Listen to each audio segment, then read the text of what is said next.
Douglas Brent Hegdahl was an American sailor whose extraordinary story during the Vietnam War became one of the most remarkable episodes of captivity and survival. Born in Clark, South Dakota in 1946, Hegdahl served aboard the USS Canberra, a U.S. Navy cruiser operating off the coast of North Vietnam.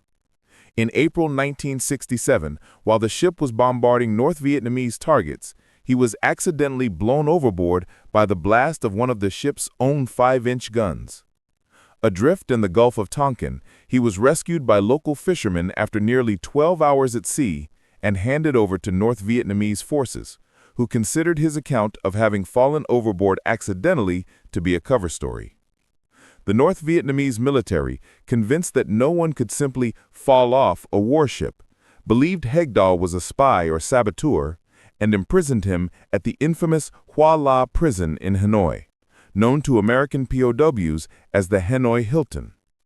At only 20 years old, Hegdahl was one of the youngest prisoners of war held there, and his captors initially underestimated him because of his polite, unassuming manner and rural accent. He cleverly played on this perception, pretending to be naive and illiterate, which earned him the nickname the incredibly stupid one among his guards. In reality, Hegdahl was extremely intelligent and used his supposed ignorance to gather valuable information.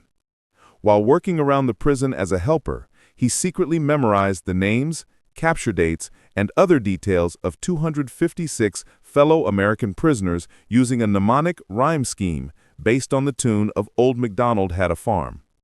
This feat later proved crucial for the U.S. government to identify prisoners still held in North Vietnam.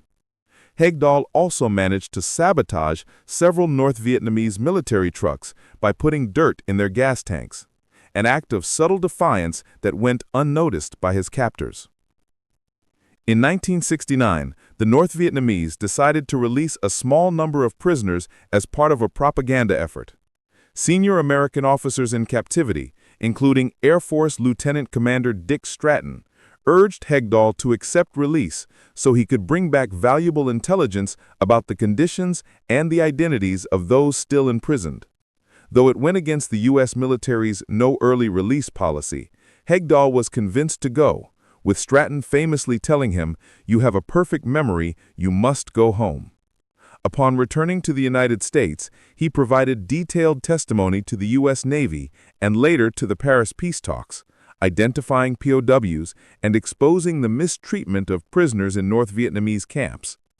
His calm yet vivid recounting of torture, poor conditions, and the courage of his fellow prisoners helped raise awareness about the plight of American POWs and influence public opinion about the war.